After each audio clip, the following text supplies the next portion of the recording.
বাংলা গল্পের শ্রোতা বন্ধুদের জন্য আমি কমলিকা আমার চ্যানেল গল্পের রং মশালে নিয়ে এসেছি নানা আবেগের আলোয় সাজানো মন ভালো করার কিছুটা সময়।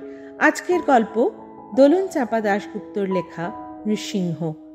পেশায় চিকিৎসক দোলন চাঁপা দাশগুপ্ত একাধারে প্রাইভেট প্র্যাকটিশনার এবং সাহিত্যিক। যদিও কিশোর উপন্যাস দিয়েই তার সাহিত্য জগতে আত্মপ্রকাশ, প্রাপ্তবয়স্কদের জন্য লিখেছেন অগুন্তি ছোট গল্প এবং উপন্যাস। এই গল্পটি কুহেলিকা ১৩ এই গ্রন্থের অংশ। তাহলে শুরু করা যাক আজকের গল্প নৃসিংহ।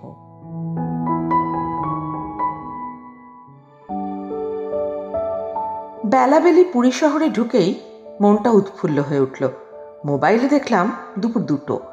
পলাশ হেব্বি টেনেছে গাড়িটা। ভোর 5টায় বেরিয়েছি। হুট করে ঠিক হয়েছিল পুরী আসবো। আসলে ব্যবসার কাজে প্রচণ্ড চাপ, বিশেষত জামা কাপড় মানে ফ্যাশন গার্মেন্টসের। পুজোর আগে হলে তো কথাই নেই। মাস 3 ধরে খরিদ্দারের চাপে আমার কর্মচারীরা ঘাড় তুলতে পারছে না। মহাষ্টমীর দিন রাত 12টা বেজে গেল দোকানের শাটার নামাতে। রূপা চেঁচামেচি শুরু করলো বাড়ি ফেরার পর। জানতাম করবে।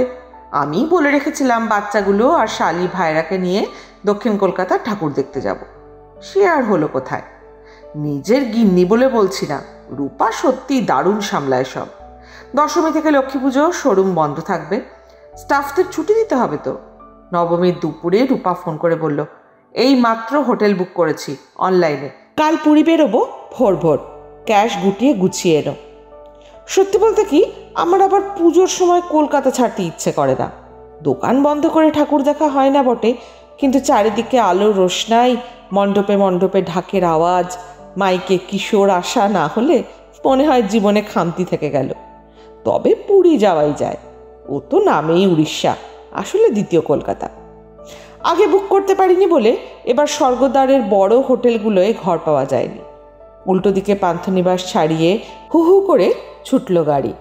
চন্দ্রভাগা নদীর মোহনা পেরিয়ে যখন গাড়ি ছুটছে, জিজ্ঞেস করলাম, আরো দূরে? রূপা ভুরু কুচকে বলল, দুম করে বেড়ানোও চাই, আবার রিসর্টের আরামায়েশও চাই। তা আমি কি জাদু জানি? বাবা পিছনের সিট থেকে ধমকে বলল, এই চুপ কর খোকা, বৌমা 7 তাড়াতাড়ি ব্যবস্থা করেছে এই ঢের। দুহাত কপালে ঠেকিয়ে প্রণাম করলো মা। শ্রীক্ষেত্রে পৌঁছলাম দশমীর দিন। জয় জগন্নাথ। না, বন্দোবস্ত ভালোই। গাড়ি থেকে নেমে চোখটা জুড়িয়ে গেল। চন্দ্রভাগা বীচ ছাড়িয়ে রিসর্টটা, নারকেল খেজুর পাম গাছে ঘেরা অনবদ্য অতিথি নিবাস। সব কিছু আধুনিকতা মজুদ, অথচ নিরালা। ঘরের প্রশস্ত জানলা দিয়ে দেখতে পাচ্ছি নীল সমুদ্র। ফেনা ভরা ঢেউ সশব্দে আছড়ে পড়ছে বালিতে। 2-3 জন জাল ফেলছে সাগরের জলে। তার মানে সৈকতের আদিম ফ্লেভারটা নষ্ট হয়নি। রাতে টাটকা মাছ ভাজা জমে যাবে ইয়ের সঙ্গে। রূপার পছন্দের তারিফ না করে পারলাম না। আধার কার্ড দিয়ে রিসেপশনে নাম রেজিস্ট্রেশন করানোর সময় ঢাকের জোরালো আওয়াজ পেলাম। ম্যানেজার তরুণ, 30-এর আশপাশ বয়স, হেসে বলল, পিছনের গ্রামে পুজো হয় স্যার, দেখে আসতে পারেন। রূপা সানগ্লাস খুলে ফেলল, এখন না, এতটা জার্নি করে এসেছি। ডায়মন্ড বিচে যাওয়ার সময় হলে বলবেন ম্যাডাম, স্টাফ দিয়ে দেবো। রূপা ভুরু তুলল, কেন নিজেরা যাওয়া যাবে না? ছেলেটা ঠোঁট চাটল, না মানে রাস্তাঘাট গুলিয়ে যেতে পারে, ডায়মন্ড বিচে আবার গুগল কাজ করে না। ম্যানেজারের কথাটা অদ্ভুত শোনালো। জিজ্ঞেস করলাম, টাওয়ার নেই? আছে স্যার। আচ্ছা, লাঞ্চের অর্ডারটা চটপট দিন ম্যাডাম। ম্যানেজার কিছু লুকাচ্ছে মনে হলো। চেপে ধরলাম ছেলেটাকে। কি ব্যাপার, খুলে বলো। গোল্ডেন বিচ জানি, পান্থনিবাসের সামনে, ডায়মন্ড বিচটা কোথায়? ছেলেটা নিচু গলায় বলল, কানাঘুষোয় শুনলাম বিক্রি হয়ে গেছে। পূর্ণিমা রাতে বালির দানা হীরের মতো চিকচিক করে বলে নাম ডায়মন্ড বিচ। ওখানে একা না যাওয়াই ভালো। কিনলো কে? আমি কৌতূহল সংবরণ করতে না পেরে বলে ফেললাম। ছেলেটা ঠোঁট চেপে হাসল। স্যার, আমরা আদার ব্যাপারী, জাহাজের খোঁজ নিয়ে লাভ কি? পুরীতে সাইক্লোন ফেনি আসবার পর সব ধ্বংস হয়ে গেছিল। বিদেশি কোম্পানি গোল্ডেন বিচ লিজ নিয়েছে, জানেন তো? রূপা বলল, জানি, সেজন্যই তো গোল্ডেন বিচের কাছে থাকলাম না। প্রতিবার বিচে যেতে হলে টাকা দিতে হবে। রাত 9টার পর বিচে থাকা যাবে না, তাছাড়া পুরীর সৈকতে মিষ্টিওয়ালা শাঁখের মালা ডাব টাব না পাওয়া গেলে কেমন প্রাণহীন লাগে। ম্যানেজার মেনু কার্ড এগিয়ে দিল। ডায়মন্ড বিচ আমাদের হেরিটেজ, সব চলে যাচ্ছে স্যার এক এক করে, সব। ওই বিচে যাবেন না কিন্তু একা, আনসেফ। ছেলেটার গলায় আরতি। খটকা লাগলো। কি ব্যাপার? দেখো, হিরে তো কয়লা খনি ছাড়া পাওয়া যায় না, তাহলে বিপদটা কি থেকে? চোরাবালি? ম্যানেজার নিরুত্তর। কোনো বিষাক্ত প্রাণী, জেলিফিশ বা অন্য কিছু? কদিন আগেই খবরের কাগজে পড়ছিলাম ব্লু বটল জেলিফিশ নামে একটা প্রাণীর বিষে সমুদ্র স্নানের সময় কয়েকজন আক্রান্ত হয়েছে। ম্যানেজার দুর্গেও হাসল। রূপা মেনু কার্ড দেখে পরপর ডিশ বলতে শুরু করেছে, আর আমার চোখ আটকে গেছে ডাইনিং হলের কোনার টেবিলে। অনুরাগ চ্যাটার্জি না? সাদা ফিনফিনে আদ্যির পাঞ্জাবি, দুহাতে সব মিলিয়ে 2 ডজন আংটি, গলায় শিকলের মতো মোটা সোনার চকচকে চেন, চিবুকে 1 সপ্তাহের না কামানো বাসি দাড়ি। কিন্তু অনুরাগের মতো হাই প্রোফাইল নেতা দশমীর দিন কলকাতায় পুজো ছেড়ে এখানে কি করছে? এই তো কদিন আগে একটা বড়সড় আর্থিক ঘোটালায় নাম জড়িয়েছে অনুরাগের, খবরে শুনলাম 100 কোটি টাকা। তাতে অবশ্য বারোয়ারি পুজোর মুরব্বি হতে বাধা নেই, এখন যার যত স্ক্যাম তার তত নাম। রূপাকে কথাটা বলি বলি করেও বলতে পারলাম না। উর্দি পড়া আর্দালিরা খাবার সার্ভ করতে শুরু করে দিয়েছে। Sir, golden fried prawn another plate. Rupa অবশ্য খেয়াল করেছে অনুরাগ গত 10 বছরে তরতর করে রাজনৈতিক ক্যারিয়ারে সিঁড়ি বেয়ে এখন রীতিমতো হোমড়া চোমড়া, রাজ্যসভার সাংসদ। এলাকার ছেলে হলে কি হবে, পাত্তাই দেয় না, চোখে চোখ পড়লে সরিয়ে নেয়, কথা বলা তো দূর। অথচ এমন ছিল না। সায়েন্স গ্র্যাজুয়েট, অঙ্কে ভালো ছিল। শিক্ষিত ছেলে রাজনীতিতে এলো বলে আশায় বুক বেঁধেছিলাম। কোথায় কি, আরও বেশি শয়তান। বুদ্ধিকে চাতুর্যে নিয়ে যাওয়ার শিল্পই বোধহয় রাজনীতি। সাধারণ লোকের সমস্যা দাবি দাওয়া শুনতেই চায় না। আর্দালিটা চোখের আড়াল হতেই রূপা বলল, সঙ্গের মহিলা 3জনকে দেখলে? কই? রূপা চাপা গলায় বলল, ন্যাকামি করো না, 2টোর মিনি স্কার্ট, হাই হিল জুতো, একটা আবার হট প্যান্ট, স্প্যাগেটি টপ। আমি রূপার থুতনিটা নেড়ে দিলাম। বউ ভক্ত পতি আমি, কিচ্ছু দেখি না। বললাম বটে, তবে বলতে বলতে বুকের মধ্যে ঢিপঢিপ শুরু হয়ে গেল। ডাইনিং হলের কাঁচের জানলা ভেদ করে সোনালি সৈকতে স্বল্পবাস লাস্যময়ী এক সুন্দরীর অবয়ব স্পষ্ট দেখতে পাচ্ছি। বাতানুকূল না হলে জানলা খুলে ফেলতাম এতক্ষণে। আরে, ইনি তো টিভি সিরিয়ালের জনপ্রিয় নায়িকা, এবারেই বেশ কিছু পুজো উদ্বোধন করেছেন। এখানে কি ছুটি কাটাতে না শুটিং? ম্যানেজার ঠিক খেয়াল করেছে আমার নজর, টেবিলের কাছে এসে হাসলো। ম্যাডাম প্রায়ই আসেন এখানে মাতাজির দর্শন করতে, জানেনই তো মাতাজির কৃপা না পেলে কিছু হয় না। মাতাজি? ম্যানেজার আমার গোল গোল চোখ দেখে বলল, মাতাজির কথা শোনেননি? সে কি? আমি ঢোক গিললাম।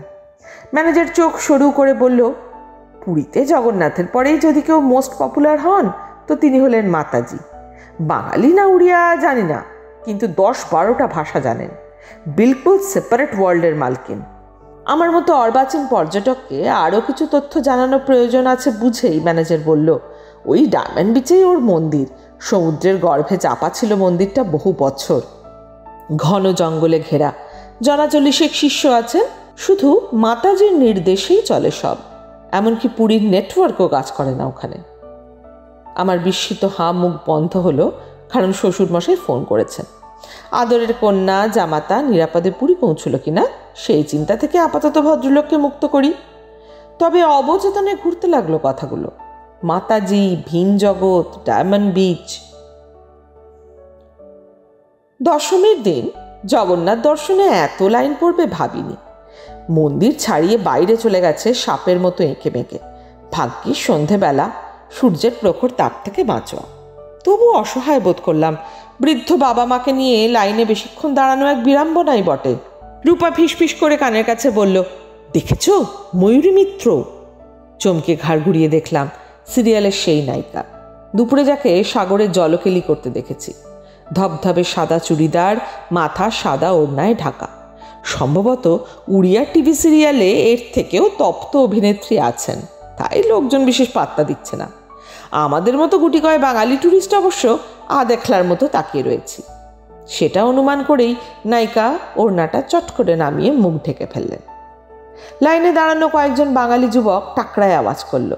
মৃদু সিটি শোনা গেল 5 হাত দূরে, তাই স্পষ্ট দেখতে পাচ্ছি ময়ূরী মিত্রর বাঁ চোখ আশ্চর্য নীল, পুরীর সমুদ্রের মতো। ডান চোখের মণিটা খয়েরি। রূপাকে বলা মাত্রই মাথা ঝাঁকিয়ে বলল, ধ্যাৎ, কন্ট্যাক্ট লেন্স পরে আছে, তুমি যেমন বুদ্ধু। যত সব উদ্ভট ফ্যাশন, 2 চোখে 2 রঙের লেন্স, সেলিব্রিটিদের আজব খেয়াল। লাইন এগোতে শুরু করেছে। মন্দিরের চূড়োয় পতাকা টাঙিয়ে নেমে এসেছে একজন। সেই পুণ্যের দৃশ্য দেখতে মন্দির চত্বরে থিকথিকে ভিড়। বাবা মাকে আগলিয়ে জগন্নাথ দর্শন করিয়ে তড়িঘড়ি বেরোলাম।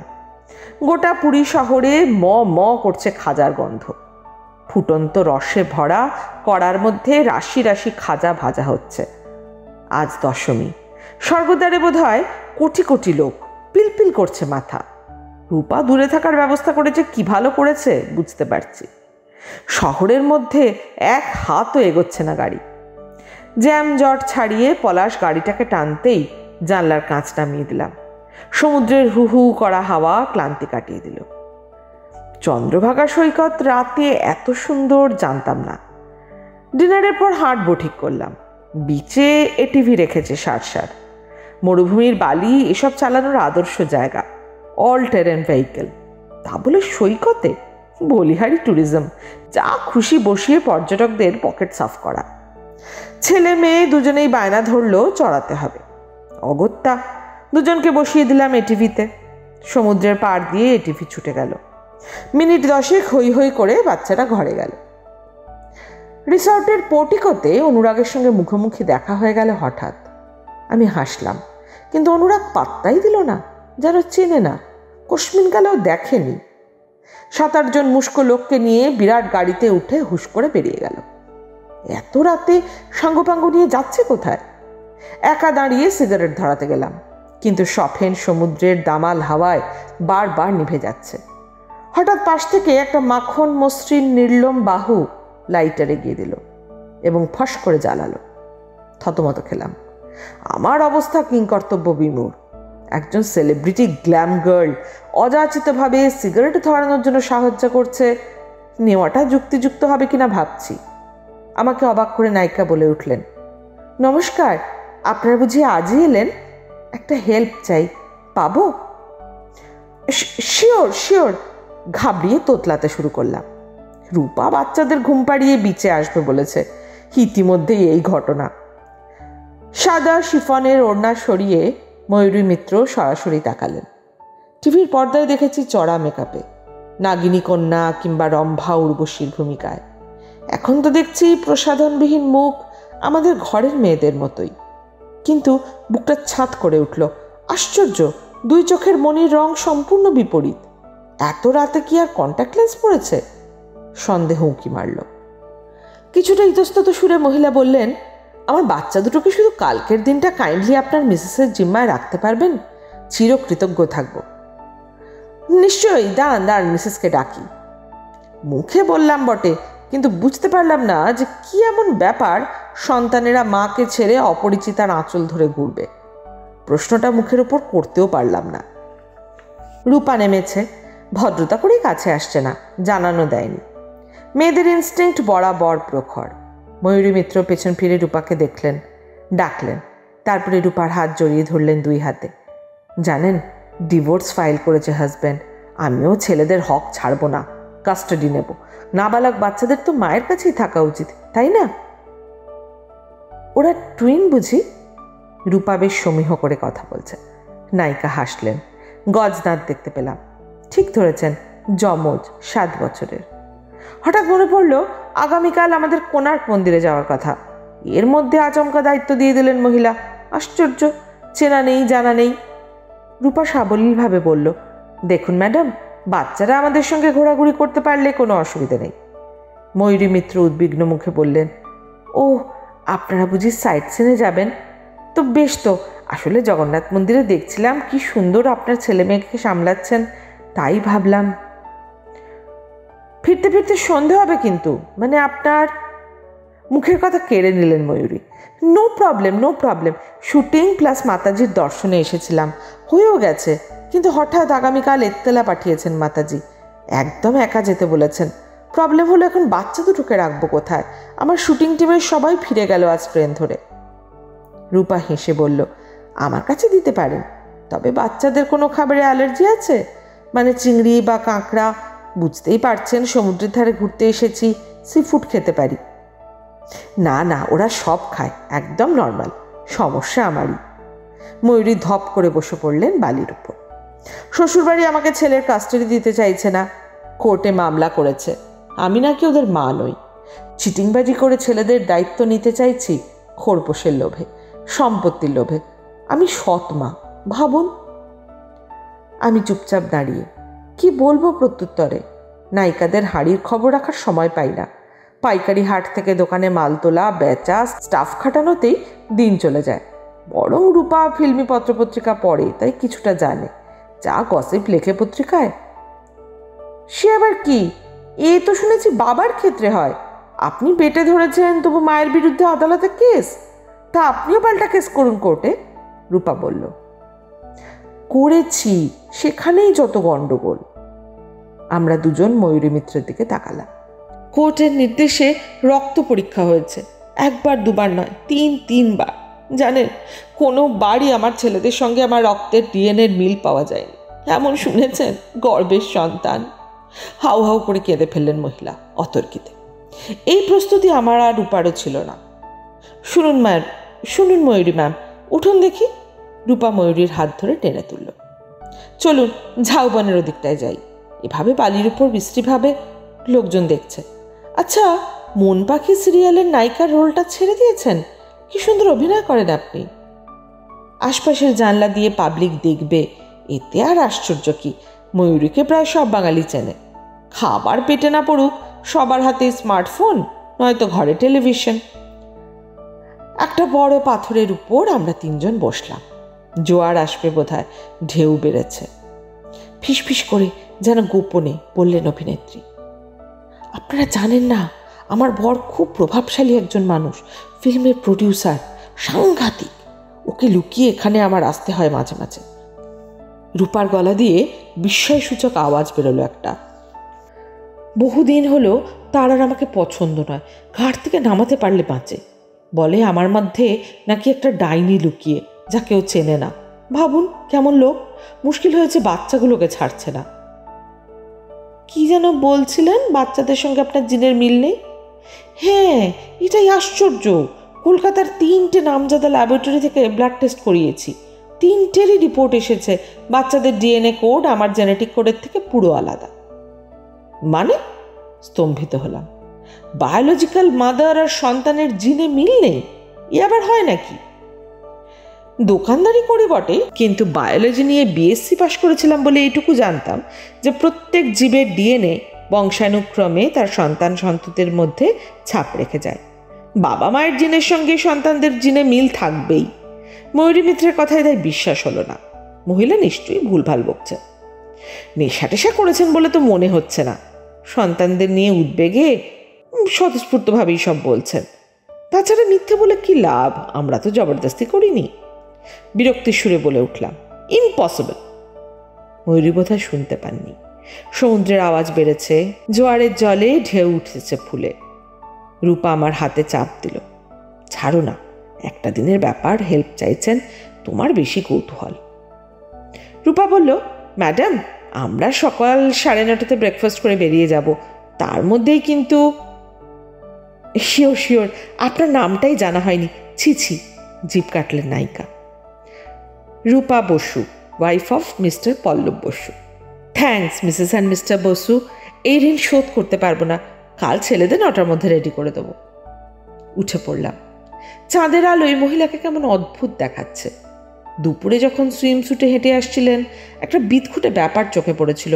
মহিলার শরীরের বাঁ দিকের চামড়া আর ডান দিকের চামড়ার পিগমেন্ট আলাদা রঙের। বাঁ দিকটা হলদে, ডান দিকটা ফ্যাকাশে ফর্সা। বুকের বিভাজিকার থেকে একটা হালকা দাগ উপরে উঠে গেছে থুতনি অবধি, যেন শরীরকে 2 ভাগে ভাগ করেছে। রূপাকে বলা যাবে না, রেগে কাঁই হবে।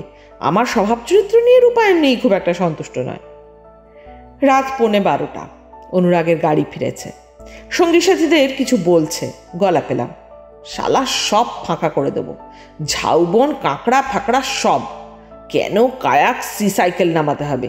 ট্যুরিস্ট লঞ্চ, শিপ, সাবমেরিন না আনলে জায়গাটা মড়ালা হয়ে থাকবে। স্যার, ট্যুরিস্ট শিপ রাখবেন কোথায়? ডায়মন্ড বিচের পাশে তো ফরেস্ট।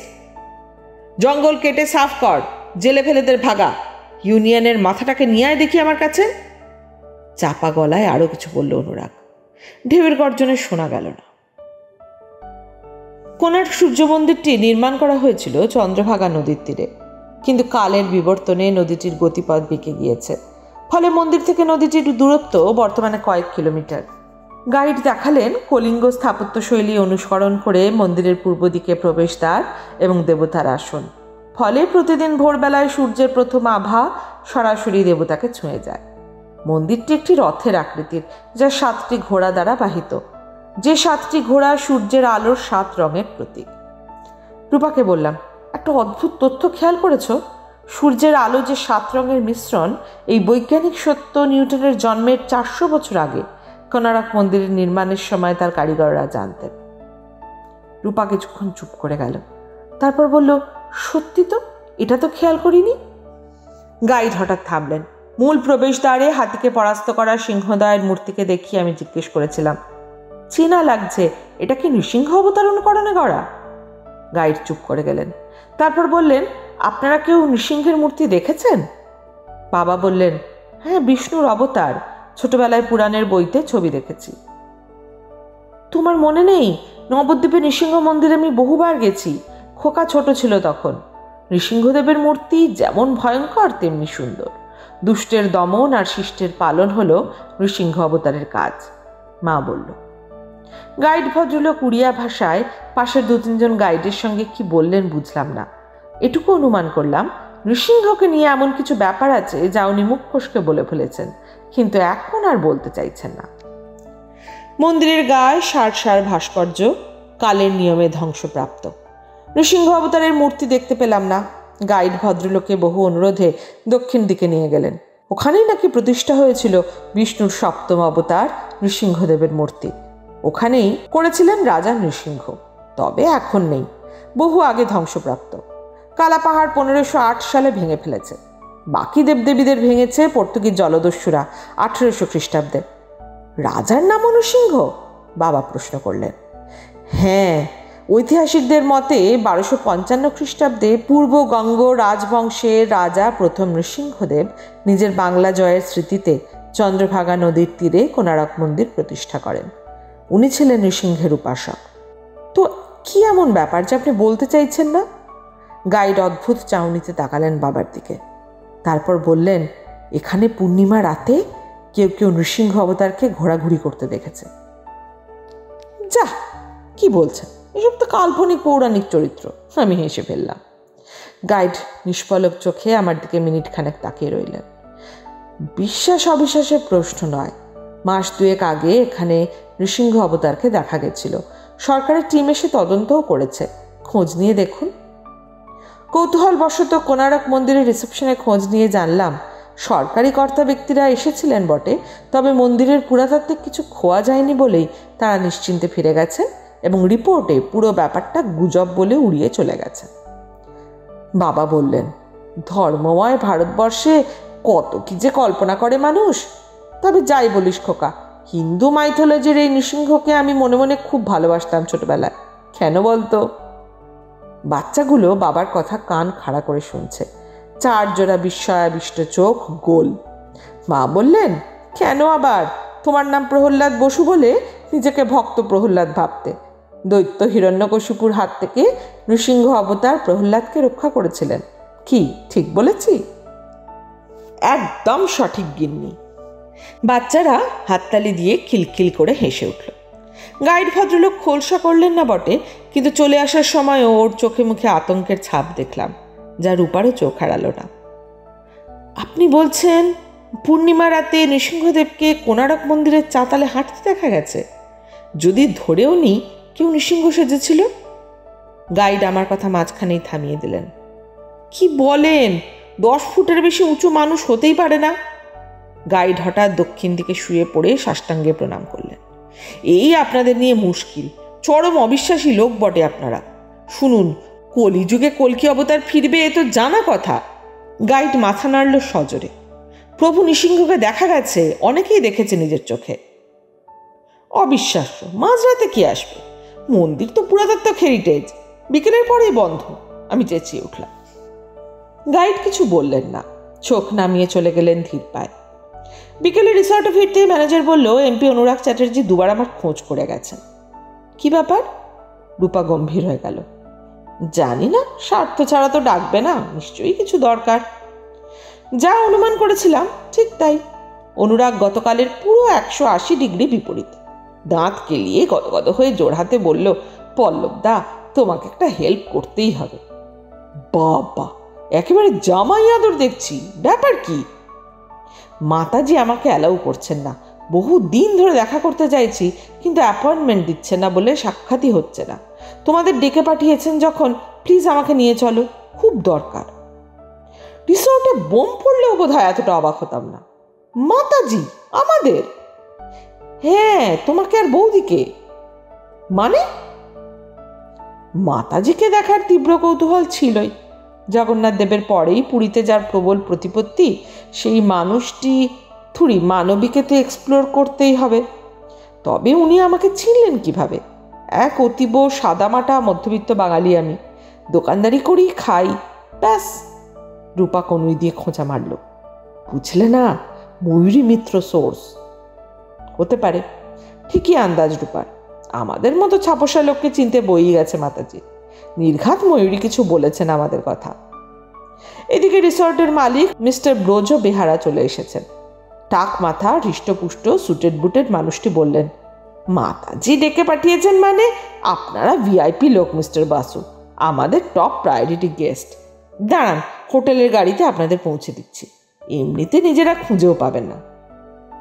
চটপট গরম কফি আর রোস্টেড কাজু এলো মালিকের নির্দেশে। কফিতে চুমুক দিলাম। 1 টাকাও বিল করলো না রিসর্ট। বাচ্চাদেরকে পলাশের তত্ত্বাবধানে রেখে বাবা মাকে বলে বেরোলাম। বুক ঢিপ ঢিপ করছে। এইসব সাধ্বী সন্ন্যাসিনীদের বিশাল ক্ষমতা শুনেছি, যোগ বলে অনেক কিছু করে ফেলতে পারেন। তবে তার থেকেও বাঁশ হলো সাংসদ অনুরাগ, ওকে সঙ্গে নিতেই হলো, নয়তো আমাকে জ্যান্ত খেয়ে ফেলবে। শনি নয়, এরাই আসলে কাঁচা খেকো অপদেবতা। চন্দ্রভাগা বীচ ছাড়িয়ে গাড়ি ছুটল পূব দিকে। মাইলকে মাইল সমুদ্র, সি সার্ফিং, স্নরকেলিং করছে পর্যটকরা। বেশিরভাগই আন্তর্জাতিক পর্যটক। ইউরোপ থেকে ছুটে আসে বঙ্গোপসাগরের সৈকতের আকর্ষণে। ম্যানেজার বলল, মাতাজির আদেশেই নাকি প্রচুর গাছ পোঁতা হয়েছে এখানে, প্রায় 1 লক্ষ গাছ, ঘন কাজু অরণ্য এবং ঝাউবন। উড়িষ্যার বঙ্গোপসাগরে মুহুর্মুহু ধেয়ে আসা সাইক্লোনের ধ্বংসলীলা আটকাতে এই বৃক্ষরোপণ করিয়েছেন মাতাজি। রাস্তাটাও অপূর্ব, দুধার থেকে নুয়ে পড়ছে মহিরুহের শাখা প্রশাখা। মাঝখান দিয়ে ফুঁড়ে চলে গেছে ঘন কালো পিচ ঢালা সড়ক। এই রাস্তায় 42 কোটি টাকা খরচ করেছে উড়িষ্যা সরকার। মাতাজির অনুগামীরাও দান ধ্যান করেছে প্রচুর। গাড়ি এবার বাঁক নিয়েছে অরণ্যে। জঙ্গলের ভিতর কিছুদিন গেলে তবেই ডায়মন্ড বিচ। আর চোখে দেখলাম অনুরাগকে। গা থেকে দামি পারফিউমের গন্ধ বেরোচ্ছে ভুরভুর করে। কবজিতে আধ খাওয়া আপেলের ছাপওয়ালা ঘড়ি। এই গভীর অরণ্যে কোনো মানুষ থাকতে পারে বিশ্বাস হচ্ছে না। সমুদ্রের খাঁড়ি ঢুকে গিয়েছে। বড় বড় ম্যানগ্রোভ গাছ ডালপালা ছড়িয়ে ঢেকে ফেলেছে আকাশ। জেগে আছে শ্বাসমূলের সারি। অবশেষে গাড়ি থামল। জঙ্গল এখানে পাতলা, সোনালি বালির চর। হাঁটতে শুরু করেছি আমরা দুজন, কিছুটা আন্দাজেই। পিছনে অনুরাগ। কাদার মধ্যে দিয়ে আসতে হবে ভেবেই দামি ক্রক্সের জুতো পরে এসেছে। 2-1টা লাল কাঁকড়া পিষেও দিচ্ছে জুতো দিয়ে। ড্রাইভার ও ম্যানেজার গাড়িতে বসে। রাস্তা এখানেই খতম। হয়তো মাতাজিও চান না পথ আরও বাড়ুক। হাঁটছি তো হাঁটছি, আধ ঘন্টা হয়ে গেল। হঠাৎ গাছপালার ফাঁকে চোখে পড়ল এক বিরাট কায়ে মন্দির। গাড়িতে আস্তে আস্তে ম্যানেজার গল্প করছিল। মন্দিরটা নাকি সমুদ্রের বানে ডুবে গিয়েছিল সম্পূর্ণ, যাকে বলে অদৃশ্য, একদম হাওয়া, চোখের আড়াল। উড়িষ্যার মানুষ ক্রমশ ভুলে গিয়েছিল এই মন্দিরের কথা। শুধু মাঝে মাঝে ভাটার ওপরের বালি সরে গেলে মন্দিরের চূড়ার মতো কিছু একটা দেখা যেত। পুরাতত্ত্ব বিভাগের এই নিয়ে তেমন খোঁজ খবর ছিল না। মাতাজির আগ্রহে বছর কয়েক আগে সাইক্লোনের পর মন্দিরটি খনন শুরু হয়। পুরো মন্দিরটি বেরিয়ে আসে। তারপর থেকে উনি মন্দিরেই থাকতে শুরু করলেন। মোবাইল দেখলাম 4:30। অন্ধকার হবে কিছু পরেই। মোবাইলের ডেটা আসছে না, একদম নো নেটওয়ার্ক জোন। কল করার চেষ্টা করলাম বাবাকে, কিন্তু লাগলো না। পায়ে পায়ে এগিয়ে গেলাম। জায়গাটা সত্যি অদ্ভুত। পায়ের কাছে গিজগিজ করছে ছোট বড় বিভিন্ন প্রকারের কাঁকড়া, হরেক রকম ঝিনুক, ঘন সবুজ প্রজাপতি। রূপা বলল টিভিতে দেখেছে ওগুলোর নাম প্যারিস পিকক। সেগুলোকে নাকি পাখিও খায় না, এমন বিষাক্ত। বিরাট দুটো কচ্ছপ, পিঠের খোলায় ঘন শ্যাওলা, হাওয়ায় বুনো গন্ধ। অদূরে একটা দৃশ্য দেখে আমাদের বুক হিম হয়ে গেল। এক বিশাল আকৃতির ময়াল সাপ অলস ঘুম দিচ্ছে। মুখ দেখা যাচ্ছে না, কিন্তু চকচকে পিচ্ছিল আঁশযুক্ত মোটা শরীরটা কুণ্ডলি পাকানো। শিউরে উঠলাম। মাতাজি এমন এক সাধারণ চেহারার মহিলা হবেন ভাবতেও পারিনি। কল্পনা করেছিলাম মৃন্ময়ী দেবীর মতো গর্জন তেলে চকচকে মুখমণ্ডল, উদ্ধত গ্রীবা, কোমর ছাপানো কালো কোঁকড়া চুল, চোখা নাক, ক্রূর দৃষ্টি, দুর্গা, কালী কিংবা চামুণ্ডা। তার বদলে একদম এক নিরীহ মহিলার চেহারা দেখলাম। আয়ত ঢুলুঢুলু চোখ, মসৃণ নাক, চাদরে ঢেকে রেখেছেন সারা শরীর। কোথাও কোনো অলংকার নেই। তবে আশ্চর্য লাগলো ওর উচ্চতা। বসে থাকা অবস্থায় বোঝা যাচ্ছিল না, কিন্তু যেই দাঁড়ালেন মালুম হলো। গড়পড়তা ভারতীয় নারীদের থেকে বেশি লম্বা, 6 ফুট তো হবেনি। পিঠের দিকটা চাদরে ঢাকা, মনে হলো কেউ লুকিয়ে আছে পিঠের কাছে। অনুরাগকে দেখে উনি নাক কুঁচকে ফেললেন। মাতাজির এক শিষ্য ধমকে উঠল অনুরাগকে, আপনি এত গন্ধ মেখে এসেছেন কেন? দেখুন কি অনর্থ হয়। অনুরাগের মতো নেতার উপর চেলাদের রংবাজি করার সাহস আছে থেকে বুঝলাম মাতাজি সত্যিই ক্ষমতাময়ী। মাতাজির হাত পা চাদরের মধ্যে ঢোকানো। ডান পায়ের নখগুলোকে দেখে আমার ব্রহ্মতালু কেঁপে উঠল। বিরাট বড় এবং ধারালো। জঙ্গলে থাকেন বলে কি জঙ্গলির মতো হতে হবে? সভ্য জগতের বাসিন্দাদের ডেকেই যখন পাঠাচ্ছেন, তখন নখ কাটতে দোষ কি? ময়ূরী মিত্রকে কাছে পিঠে দেখতে পেলাম না, আর সেটা লক্ষ্য করেই মাতাজি বললেন, ঘুমাচ্ছে, কাল ঘুম ভাঙবে। আগে ও এখন নিজের মধ্যে নেই, দ্বিতীয় সত্তায়। আমি প্রণাম করতে গেলাম, কিন্তু মাতাজি পা ছুতেও দিলেন না। বসো বাবা, ময়ূরীর উকিলকে একটা কথা বলে দিও, সেটার জন্যই ডেকে পাঠিয়েছি তোমাদের। কণ্ঠস্বরে আন্তরিকতার পরশ। গদগদ হয়ে বললাম, বলুন মাতাজি। ময়ূরী নির্দোষ।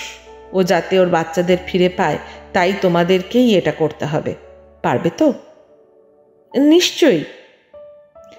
বলবে ময়ূরী একজন কাইমেরা, উপযুক্ত রক্ত পরীক্ষা যেন হয়। ঠিক বুঝলাম না। ওর মধ্যে আছে এক পৃথক মানুষ, যার জন্মই হয়নি। হাঁ করে তাকিয়ে রইলাম। কি বলছেন মাতাজি? এসব ভাবের ঘোরে বলা কথার কোনো নির্দিষ্ট অর্থ আছে? জন্মই হয়নি যার, সে আবার থাকে কিভাবে? মনের কোণে কে যেন বলে উঠল, বুজরু, এখনই হয়তো তন্ত্রমন্ত্র ঝাড়ফুঁকের কথা বলবে। দ্বৈত সত্তা, আত্মা, এসব কম শুনেছি? মাতাজি বললেন, ময়ূরীর 2 চোখের 2 রং দেখনি? রূপা এতক্ষণে ধাতস্থ হয়েছে। সাপ দেখার পর থেকে সিঁটিয়েছিল। মৃদুস্বরে বলল, কন্ট্যাক্ট লেন্স নয়? না, ওর শরীরে আছে 2টো আলাদা জিনের সেট। কিন্তু সেটা কিভাবে হয় মাতাজি? মানুষের তো একটাই ডিএনএ সেট। বাহ, তুমি দেখছি অনেক দূর পড়েছ। মাতাজির অর্ধনিমিলিত চোখে প্রশংসার হাসি। আগে ময়ূরী যখন ওর মায়ের গর্ভে ছিল, তখন ওরও এক যমজ বোন ছিল। সে ওর মায়ের পেটে থাকতেই মারা যায়। সেই জন্ম না হওয়া বোনের মৃত জিন ওর শরীরের মধ্যে রয়ে গেছে। মরে যাওয়া ভ্রূণ? মাতাজি ঘাড় নাড়লেন। বোন বেঁচে থাকলে ময়ূরীর ঘাড়ে চাপত না, দুজনে 2টো আলাদা মানুষ হতো। রূপা ফিসফিস করে বলল, ঘাড়ে চাপা মানে? কি সব বলছেন মাতাজি? যত সব অন্ধ কুসংস্কার। মাতাজি নির্বিকার ভাবে বললেন, রূপা, তুমি হয়তো ভাবছো আমি বানিয়ে মিছে কথা বলছি। কাইমেরিজম বিষয়টাই এমন। উকিলকে বলবে ময়ূরীর মাকে সাক্ষী হিসেবে দাঁড় করাতে। সাক্ষ্য প্রমাণ যথেষ্ট। ময়ূরীর গলগণ্ড রোগ আছে, ওই স্থান থেকে কোষ সংগ্রহ করলেই প্রমাণ পাওয়া যাবে। আজ্ঞে শোনো, ময়ূরীদের বংশে যমজ সন্তান অনেক। ময়ূরীর 2 মাসি যমজ, মাস্তুতো দিদিদেরও যমজ সন্তান। এমন একটা পরিবার পাওয়া যায় যাদের বংশানুক্রমে যমজ বাচ্চা। খুঁজলে এমন আরও একজন কাইমেরা পাওয়া যেতে পারে। মাতাজির জ্ঞানের গভীরতা এবার টের পেলাম। কাইমেরা শব্দটা কোথায় যেন পড়েছি। রূপার দিকে তাকালেন মাতাজি। তোমার মধ্যে প্রকৃতি পূর্ণ মাত্রায়। রূপা চুপচাপ বসে জঙ্গলে ঘেরা এই আধো অন্ধকার মন্দিরের মধ্যে বসে সম্ভবত ভাবছে কখন পরিত্রাণ পাবে। কিন্তু মাতাজি যতক্ষণ না আদেশ করছে নিষ্ক্রমণ অসম্ভব। মহিলা দেখতে সাধারণ হলেও প্রখর ব্যক্তিত্ব, কথার ভারী বোঝা যাচ্ছে। রূপা হাত দুটো বুকের কাছে নিয়ে নমস্কারের ভঙ্গিমা করল। ময়ূরী না বাঁচলে ওর ছেলে দুটোকে দেখো রূপা। কি হয়েছে মাতাজি, বাঁচবে না? বড্ড ভালো অ্যাক্ট্রেস। আমি কি বিধাতা? হা হা করে হেসে উঠলেন মাতাজি। আর আমার চোখে পড়ে গেল পিঠের বিরাট বড় কুঁজটা। মাতাজির এত বড় কুঁজ! উনি এমন দীর্ঘাঙ্গী এই বিপুল আকার কুঁজ নিয়ে হাঁটেন কিভাবে? নাকি বসে থাকার জন্যই কুঁজ মনে হচ্ছে, সত্যি নয়। বয়স হয়েছে মাতাজির, 60 তো হবেই। চুল পাকা নাকি গোধূলির হলুদ আলোয় হলদে খড়ের মতো লাগছে। মাতাজির হাসি থেমে গেল অতর্কিতে। একটা গুলির আওয়াজ, একটা নয়, অনেকগুলো। আমাদের কথাবার্তার মধ্যেই অনুরাগ কখন যে উঠে গিয়েছিল খেয়াল করিনি। পুরনো মন্দির বালির তলায় চাপা পড়েছিল বলে দেওয়ালের কিছু জায়গায় বিঘৎ সাইজের চির ধরেছে। সেই সূক্ষ্ম একচিলতে ফাটলের মধ্যে দিয়ে অনুরাগকে দেখতে পেলাম। মন্দিরের খিলান বেয়ে কি করছে অনুরাগ? একটা বিশ্রী পোড়া গন্ধ, নাক জ্বলছে। কান ফাটানো গুলির আওয়াজে বুকটাও ধক করে উঠেছে। অনুরাগ ওর লাইসেন্স পিস্তলটা যে এভাবে চালিয়ে দেবে ভাবিনি। শুরু থেকেই নজর রাখছিল চারদিকে অনুরাগ। প্রকাণ্ড ময়াল সাপটা নড়ে উঠতেই ওর কাণ্ডজ্ঞান লোপ পেয়ে গিয়েছিল। দিক বিদিক শূন্য হয়ে গুলি চালিয়েছে। মাতাজি অনুরাগের সঙ্গে এতক্ষণ একটাও কথা বলেননি। এইবার ঘাড় ঘুরিয়ে দেখলেন। পরক্ষণেই ভয়ার্ত হলাম। মাতাজির ঘোমটা খসে পড়েছে। 2 চোখ যেন মুহূর্তের জন্য রাগে জ্বলে উঠল। মন্দিরের ভিতর লণ্ঠনের আলো, তার মধ্যে স্পষ্ট দেখলাম মাতাজির ডান চোখের মণি পিঙ্গল রঙের, বাঁ চোখ কুচকুচে কালো। গলা দিয়ে বাজ খাইয়ে হুঙ্কার দিলেন মাতাজি। সে কি প্রবল নিনাদ! হিংস্র পশুরাও ভয় পাবে সে আওয়াজে। আজ পর্যন্ত কোনো মানুষের এমন শব্দ শুনিনি। রূপা জড়িয়ে ধরল আমাকে। আমিও ভয় পেয়েছি, অস্বীকার করব না। গলা শুকিয়ে গেছে, বুক ধরফর করছে। অনুরাগকে দেখতে পেলাম না, বাইরে থেকে আওয়াজ পেলাম। অজগর পোষার কোনো মানে হয় না, একবার জড়িয়ে ধরলে বুকের খাঁচা পাঁজরের হাড় সব গুঁড়িয়ে দেবে। অনুরাগ হাঁপাচ্ছে বোঝা যাচ্ছে। সাপটাকে কি একেবারেই মেরে ফেললো? কৌতূহল হচ্ছে দেখার জন্য। কিন্তু মাতাজি যেরকম রেগে গেছেন, ব্যাপারটা দেখা, শোনা এবং কথা বাড়ানো কোনোটাই উচিত হবে না। ময়ূরীর মাকে খবরগুলো পৌঁছে দিলে আমাদের কর্তব্য শেষ। সবার আগে প্রস্থান করতে হবে। মাতাজি, আজ তাহলে যাই। মাতাজি সাড়া দিলেন না। 5 জন শিষ্য মাতাজিকে ঘিরে ধরেছে। বোধহয় ঠান্ডা করতে চাইছে ওকে। ময়াল সাপটা নিশ্চয়ই দীর্ঘদিনের পোষা, কিংবা জঙ্গলিও হতে পারে। মাতাজি নিজেই কি সামাজিক? মন্দিরের পশ্চিমে একটা বিরাট কুঠুরি দিয়ে অস্তগামী সূর্যের হলুদ আলো এসে পড়েছে। সেই আলোতেই দেখলাম সাপটার প্রকাণ্ড লেজ মন্দিরের দরজা দিয়ে ভিতরে এসে পড়েছে। মৃত্যু যন্ত্রণায় কাতর সাপটা ছটফট করতে করতে নিথর হয়ে গেল।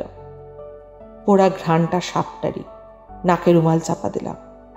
রূপা ওর ব্যাগ থেকে মাস্ক বার করে পরে নিল। অনুরাগকে নিয়ে আসাটা খুব ভুল হয়েছে বুঝতে পারছি। এমন অবিমৃষ্যকারীর মতো কেউ গুলি চালায়? নিশ্চয়ই সাপে ফোবিয়া আছে অনুরাগের। এমপি হয়েছে, কিন্তু পাবলিক রিলেশনসটা মোটেও করতে শেখেনি অনুরাগ। সন্ন্যাসিনীর আশ্রমে কেউ গুলি চালায়? ছি! মিডিয়ার কাছে এই খবর পৌঁছলে অনুরাগের প্রচুর হেনস্থা হবে। মাতাজি ক্রূর দৃষ্টিতে তাকিয়ে রয়েছেন অনুরাগের দিকে। মাথার চুলগুলো ফুলে উঠেছে রাগে। 2 জন শিষ্য আমাদের হাত ধরে ইশারা করলো চলে যাওয়ার। এই সুযোগেরই অপেক্ষায় ছিলাম আমি। রূপার হাত ধরে বেরিয়ে এলাম। অনুরাগ আমার পিছু পিছু বেরিয়েছে বটে, কিন্তু নির্বোধের মতো চেঁচাচ্ছে। ডায়মন্ড বিচের কিছুটা লিজ দিন মাতাজি, বেশি না, 1 একর। ভোল পাল্টে দেবো জায়গাটার, যা বলবেন তাই দেবো, নো বার্গেনিং। তুমি কি পাগল হলে অনুরাগ? এসব এখন বলার সময় নয়। এমনি একটা গন্ডগোল করেছো, চলো। মাতাজির হুঙ্কার কিংবা মাতাজিকে ঘিরে থাকা লোকজনের আচরণ কিছু একটায় অস্বস্তি হচ্ছিল বলেই বোধহয় অনুরাগ আমার কথার প্রতিবাদ করল না। চুপচাপ ফেরার রাস্তা ধরল পিছু পিছু। জঙ্গলে অন্ধকার নেমে এসেছে। অনুরাগ ঘ্যান ঘ্যান করে একই কথা বলে চলেছে নাগাড়ে। নেশা করে এসেছে নাকি? মাতাজি ওকে অপমান করেননি, এই ঢের। প্রধানমন্ত্রী রাষ্ট্রপতিও যেখানে মাতাজিকে ঘাঁটান না, সেখানে অনুরাগের দুঃসাহস আছে বটে। অল্প বয়সেই ক্ষমতার স্বাদ পেলে যা হয় আগুপিছু চিন্তা করে না। মাতাজির প্রধান শিষ্য অনুরাগকে উপেক্ষা করে রূপাকে বলল, ডায়মন্ড বিচ দেখবেন? মাতাজি আপনাদের দুজনকে দেখাতে বলেছিলেন। রূপার আর আমার ইচ্ছে যে ছিল না তা নয়, কিন্তু অনুরাগ এমন হিতাহিত জ্ঞান শূন্যের মতো কাজ করেছে যে লজ্জায় মুখ লুকিয়েছিলাম। নিরীহ সাপটার থেঁতলে যাওয়া শরীর দেখে গা গুলিয়ে উঠছিল। খাঁড়ির পাশ দিয়ে বেশ কিছুটা বালিয়াড়ি পেরিয়ে পৌঁছলাম ডায়মন্ড বিচ। এই জায়গাটা আদিম পৃথিবীর মতো জনশূন্য। মাথার উপর নক্ষত্রর চাঁদোয়া, কালো সমুদ্রে ঢেউগুলো জ্বলছে ফসফরাসে। আর পায়ের বালিতে দেখলাম সে আশ্চর্য দৃশ্য, কুচি কুচি হিরে জ্বলজ্বল করছে। ঢেউ আসছে দূর থেকে। চমকে উঠলাম ঢেউয়ের রং দেখে। জ্বলছে নীল আলোর মতো, তুতে নীল আভা। অনুরাগ চেঁচিয়ে বলল, এই বিচটায় বায়োলুমিনেসেন্ট অ্যালগি আছে, বুঝলে পল্লবদা? হুবহু আমেরিকার ক্যালিফোর্নিয়ার বিচ, ভাইব্রেন্ট ব্লু বিচ। উফ, ট্যুরিজমের কি ফার্টাইল জায়গা! রূপা আর আমি মুগ্ধ হয়ে হারিয়েই যেতাম, কিন্তু চমক ভাঙল একজোড়া শুশুকের লাফে। এই জায়গাটায় যে মানুষ মোটেও আসে না, শুশুকগুলোই তার প্রমাণ। ফেরার পথে গাড়িতে গুম হয়ে রইল অনুরাগ। কাকে যেন মোবাইলে ধরার চেষ্টা করলো বার কয়েক, তারপর ব্যর্থ হয়ে বাছা বাছা গাল পারল। বুঝলাম কলকাতার হেভিওয়েট পুজো ছেড়ে এখানে কেন পড়ে আছে। রূপা ফিসফিস করে বলল, ও নিলে আর কিচ্ছু বেঁচে থাকবে না, ডলফিন কচ্ছপ সব খতম। একটা সত্যি কথা বলবে রূপা? খুব ভয় পেয়েছিলে সাপটাকে? আমরা গেলাম বলেই বেচারা আজ মরে গেল। ও কি জানতো আজই ওর শেষ দিন? রূপার চোখ সমুদ্রের মতোই চিকচিক করে উঠেছে। পাক্কা 2 দিন বাদে ময়ূরী মিত্র ফিরে এলেন। একেবারে সুস্থ চনমনে। মাকে পেয়ে ছেলে দুটোর উল্লাস কি! রূপাকে জড়িয়ে ধরে খুব কাঁদলেন মহিলা। রূপার আবার অল্পেই চোখে জল আসে, কাজেই কান্নাকাটির পর্ব সংক্ষিপ্ত করতে আমাকেই ব্যাপারটা থামাতে হলো। আমরাও এই 2 দিন নন্দনকানন, খণ্ডগিরি, উদয়গিরি, জগন্নাথের মাসির বাড়ি, লিঙ্গরাজ মন্দির সব দেখে ফেলেছি। আমরা যেহেতু খাস ঘটি, অমাবস্যায় দীপান্বিতা লক্ষ্মী পুজো হয়, তাই কোজাগুড়ি পূর্ণিমা এখানে কাটিয়ে পরদিন পূর্ব ভেবেছি। ঢাকের আওয়াজ পেয়ে রিসর্টের পিছনের গ্রামে গেছিলাম আজ হাঁটতে হাঁটতে। উড়িষ্যাতেও লক্ষ্মী পুজোর আয়োজন ভালোই চলছে দেখলাম। আজ ডিনারের সময় খেয়াল করলাম রাজ্যের কোনো এক মন্ত্রীর সঙ্গে হোটেলের কনফারেন্স রুমে মিটিং করছে অনুরাগ। বন্যপ্রাণী মেরে ফেলার কোনো শাস্তি তো হলোই না, উল্টে বুক ফুলিয়ে ঘুরে বেড়াচ্ছে। মিটিংয়ের পর চালাচামুন্ডা নিয়ে ফুর্তি করতেও দেখলাম। আমাকে লনে দেখে একগাল হাসলো অনুরাগ। আমি হালকা চালে বললাম, মাতাজিকে খেপিয়ে দিলে তো? সাপটা কিন্তু তোমাকে কিছু করেনি। ধুস, ছাড়ো তো, ও ঠিক ম্যানেজ করে নেব। ডায়মন্ড বিচটা কি ফাটাফাটি বলো! ওয়াটার পার্ক বানিয়ে বিচ ফেস্টিভ্যাল করলে যা জমবে না। কিন্তু সৈকতটা নষ্ট হয়ে যাবে যে। অনুরাগ তাচ্ছিল্যের দৃষ্টিতে তাকালো। তোমাদের দ্বারা কিচ্ছু হবে না, ওয়ার্থলেস। আমি অর্বাচীনের মতো বললাম, কর্মফল বলে কিচ্ছু নেই? অনুরাগ সোজা আমার দিকে তাকালো। ওর চোখের শীতল চাউনি কালকের সাপটার থেকেও ভয়ঙ্কর। কোটি কোটি জীবের মধ্যে কিছু প্রাণী গাছপালা মরুক না, লস কিসে? শুধু প্রফিট আর প্রফিট। আমি বলতে যাচ্ছিলাম যে আমাদের দেশে সমুদ্র দূষণ বন্ধ না করলে পরিবেশ দ্রুত নষ্ট হবে। এই যে 2 দিন বাদে বাদে সাইক্লোন, আমফান, ফেনি এগুলো আসছে, এতে কি মানুষের অবদান নেই?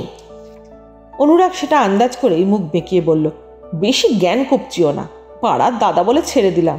আমার মতো হেভিওয়েট পার্লামেন্টারিয়ানের সঙ্গে পাবলিক প্লেসে বুঝে কথা বলো। তুমি কি ভাবছো শুধু ইন্ডিয়াতেই পলিউশন? লনে 2-4 জন লোক জমে গিয়েছে। বিতর্ক এড়াতে আমি সরে আসবো ভাবলাম, কিন্তু অনুরাগ গোয়ারের মতো চেঁচিয়ে বলল, ফর ইউর ইনফরমেশন, ইন্দোনেশিয়ার কুটা বিচ, অস্ট্রেলিয়ার পোর্ট ফিলিপ বে, ফিলিপিন্সের বোরাকে আইল্যান্ড সব থেকে দূষিত। মিয়ামির কামিলা বিচের নামই তো প্লাস্টিক বিচ। বেশি জ্ঞান মারিও না। আমি দ্রুত ঘরে চলে এলাম। মাথাটা দপদপ করছে। রূপা পুরোটাই দেখেছে। গজগজ করতে থাকলো, বিমক্কা তর্ক। কি দরকার জলে বাস করে কুমিরের সঙ্গে শত্রুতা করা? পূর্ণিমায় সমুদ্রে উত্তাল জোয়ার হয় বলে আগেই সতর্ক করে দিয়েছিল হোটেল। সন্ধ্যের পর থেকেই বিচে লোকজন কমে এসেছে। তখন রাত 3টে হবে, প্রচণ্ড জোরে হাওয়া বইছে। জানলা বন্ধ করতে গিয়ে বাইরের দৃশ্যে মুগ্ধ হয়ে গেলাম। ফটফটে জ্যোৎস্না, সফের উর্মিমালা বালিকার মতো এগিয়ে আসছে, পরক্ষণেই ভেঙে যাচ্ছে উচ্ছ্বাসে। জেলেরা অনেক সময় রাতেও জাল ফেলে, আজ কেউ নেই, সৈকত ফাঁকা। রূপাও উঠে এসেছে ব্যালকনিতে। কোজাগরির চাঁদ নিটোল গোল, ধপধপে সাদা। এমন জ্যোৎস্নাতে জাগতে ইচ্ছে করে বলেই নাম বোধহয় কোজাগরি। সমুদ্রের জলো হাওয়া চোখে মুখে বাড়ি দিচ্ছে। ঘরের ভিতরে আসবো ভেবে পা বাড়াতেই দূরে একটা দৃশ্যে থমকে গেলাম। লোকটা কে? জলের পাশে একা দাঁড়িয়ে এত রাতে কি করছে? রূপাকে দেখালাম। চোখ সরু করে রূপা বলল, চেনা মনে হচ্ছে, হাঁটার ভঙ্গিটা দেখো। কে বলো তো? না, আমি যাকে ভাবছি সে হতেই পারে না। তোষামুদের স্তাবকগুলো আছে না? রূপার সন্দেহ উড়িয়ে দেওয়া যাচ্ছে না। অবিকল অনুরাগ চ্যাটার্জির মতো হাবভাব, ঢেউ ভেঙে এগিয়ে যাচ্ছে।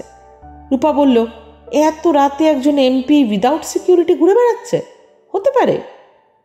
আমি বললাম, কত পেক খেয়েছে দেখো, মাথার কি আর ঠিক আছে? এখানে 100 কোটি তো হিমশৈলের চূড়া, সুইস ব্যাংকে কত মিলিয়ন টাকা রেখেছে দেখো, ও কি আর স্বাভাবিক মানুষ আছে? অনুরাগের মতোই দেখতে লাগছে, সাদা পোশাক। ভালো করে দেখবো বলে ঘর থেকে বাইনোকুলারটা আনতে গেলাম, কিন্তু রূপার চিৎকারে তড়িঘড়ি দৌড়ে বেরোতে হলো বারান্দায়। ও কি, সমুদ্রের পাড়ে ভুস করে মাথা তুলেছে? ওটা কি? মানুষ বলে মনে হচ্ছে, কিন্তু পুরোপুরি মানুষ নয়, চতুষ্পদী জীব। না না, উঠে দাঁড়িয়েছে প্রাণীটা, কিন্তু দৈত্যের মতো লম্বা জীবটার উচ্চতা তাজ্জব করার মতো, প্রায় 8 ফুট। লম্বা লম্বা ঠ্যাং ফেলে এগিয়ে আসছে অনুরাগের দিকে। পায়ের পেশি ভয়ঙ্কর শক্তিশালী, নয়তো জলের মধ্যে ঢেউ ভেঙে অত সাবলীল চলাফেরা করা যায় না। বাইনোকুলারে চোখ লাগিয়ে চমকে উঠলাম। প্রাণী কোথায়? এ তো মানুষ। দুখানা হাত, শক্ত কাঁধ, শুধু মুখটা দাড়ি গোফের বদলে কেশরওয়ালা সিংহের মতো। ভালো করে দেখলাম, কিশোর নয়, কেশ, মাথার চুল হাওয়ায় উড়ছে, তাই কেশরের মতো লাগছে। রূপা বাইনোকুলারটা কেড়ে নিল, ভালো করে দেখল, তারপর অস্ফুট গোঙানির মতো দুর্বোধ্য আওয়াজ বের হলো ওর মুখের থেকে। কি হলো রূপা? ঝাঁকুনি দিলাম ওকে। যন্ত্রচালিত পুতুলের মতো রূপা আমার চোখে বাইনোকুলারটা চেপে ধরল, আর আমি চমকে উঠলাম প্রাণীটার চোখ দেখে। মুখের আধখানা দেখা যাচ্ছে ডান দিক, চাঁদের আলোয় স্পষ্ট দেখতে পাচ্ছি পিঙ্গল বর্ণের চোখ। কার সঙ্গে যেন প্রচণ্ড মিল এই চোখের। বিস্ময়ে স্থানু আমরা। প্রাণীটা মাথা ঝাঁকালো। ভয় আমাদের গলা দিয়ে আওয়াজ বেরোচ্ছে না। এখন যা পরিস্থিতি, প্রাণীটা দৌড়ে এলে জাস্ট মিনিট 10 লাগবে আমাদের ধরে ফেলতে। হাওয়া বইছে শনশন করে, ঝোড়ো হাওয়া। শো শো তীক্ষ্ণ বাতাসের গর্জন পাক খাচ্ছে সমুদ্রের ওপর। রূপা ঢঙ্কিলে বলল, আঙুলগুলো দেখো। বাইনোকুলারে চোখ রেখেই চমকে উঠলাম। দুহাত বাড়িয়ে এগিয়ে আসছে প্রাণীটা। হাতের পাতা কোথায়? এ তো হিংস্র জন্তুর থাবা, ছুঁচলো বড় বড় নখ, যেমন সাপদের হয়। লোকটার মুখ আতঙ্কে বিকৃত হয়ে গেছে। বাইনোকুলারে দেখতে পাচ্ছি গলার মোটা শিকলের মতো চেনটা চকচক করছে। এ তো অনুরাগ। আমার হাত থরথর করে কাঁপছে। কি হতে চলেছে অনুমান করতে পারছি। প্রাণীটা এবার এমনভাবে মুখ ঘুরিয়েছে যে চাঁদের আলো সরাসরি মুখের ওপর পড়েছে।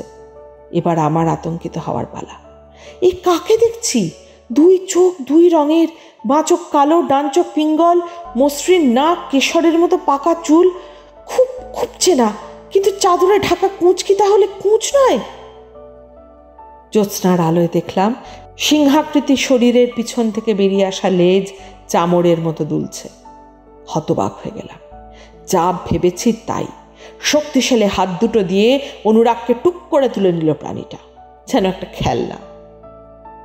কি করা উচিত? বুক ধরফর করছে। বাবা মায়ের ঘর লক, বাচ্চারাও ঘুমোচ্ছে। সিঁড়ি বেয়ে দৌড়ে নিচে গিয়ে সিকিউরিটিকে খবর দেওয়াটা সমীচীন হবে? মুহূর্তের অপভ্রংশে ঘটল কাজটা। সিংহাকৃতি মানুষটা অনুরাগকে নিয়ে সমুদ্রের মধ্যে দৌড়ে চলে গেল। বিশাল মাছের মতো কি যেন ভাসছে বহু দূরে, বাইনোকুলারে দেখা যাচ্ছে না। রূপার ফোঁপানির আওয়াজ পেলাম। ওটা অনুরাগ হলে মারাত্মক দুর্ঘটনা। নিচে নামতে সাহস পেলাম না তখনই। বলা যায় না, প্রাণীটা যদি অতর্কিতে চলে আসে। মন বারবার বলছে ওটা যেন অনুরাগ না হয়, কিন্তু খারাপ খবর কখনো মিথ্যে হয় না। ঘণ্টাখানেক বাদেই রিসর্টে বিপদ ঘণ্টা বেজে উঠল, তার সঙ্গে সাইরেন। 41 বছরের সাংসদ শ্রী অনুরাগ চ্যাটার্জিকে রাত 3টের পর আর দেখতে পাওয়া যায়নি। রিসর্টের সিসিটিভি ক্যামেরা চালিয়ে তদন্ত শুরু করলো পুলিশ। বাকি রাতটা জেগেই কাটিয়ে দিলাম আমরা। যত তাড়াতাড়ি পারি পুরী ছেড়ে বেরিয়ে যেতে পারি যেন।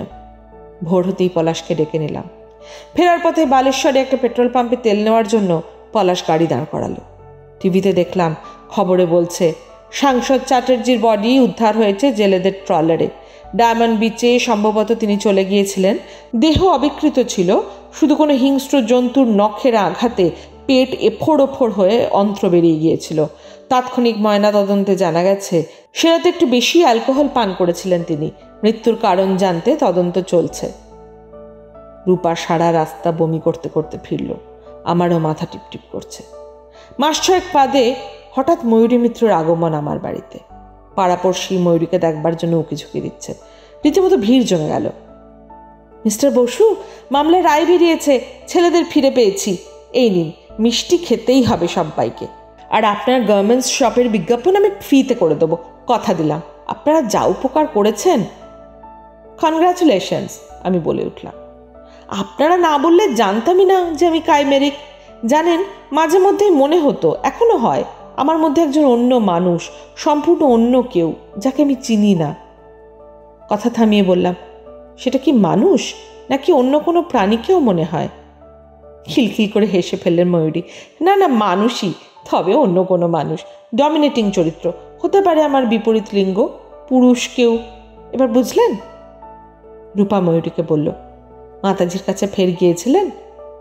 ময়ূরী রূপার দিকে তাকিয়ে বলল, এমপি চ্যাটার্জি মারা যাওয়ার পর থেকে মাতাজি আর দেখা করছেন না বাইরের লোকের সঙ্গে। Water park? আমি জিজ্ঞেস করলাম। সব খারিজ করে দিয়েছে গভর্নমেন্ট। জানেন, নিজে কাইমেরিক বলে একটু পড়াশোনা করলাম, তাই জানলাম সারা পৃথিবীতে প্রায় 100 জন এমন কাইমেরিক আছে। ইন্টারেস্টিং।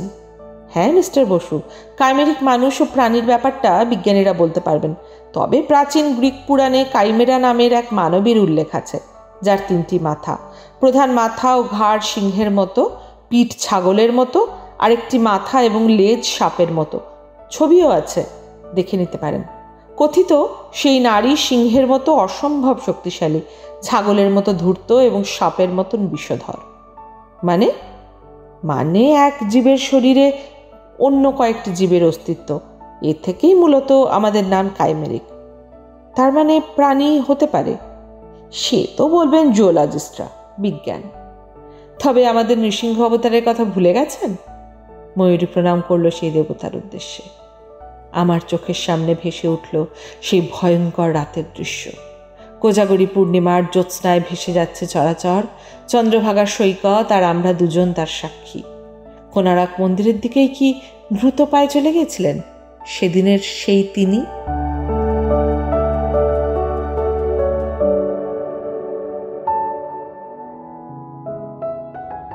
আপনারা শুনছিলেন আজকের গল্প নৃসিংহ। কেমন লাগলো আপনাদের? জানার অপেক্ষায় থাকবো আমি। ভালো লাগলে চ্যানেলটা লাইক করে সাবস্ক্রাইব করে নেবেন। আর কিরকম গল্প শুনতে চান জানান কিন্তু। আমি খুব তাড়াতাড়ি ফিরে আসবো আরেকটা নতুন গল্প নিয়ে। ভালো থাকবেন।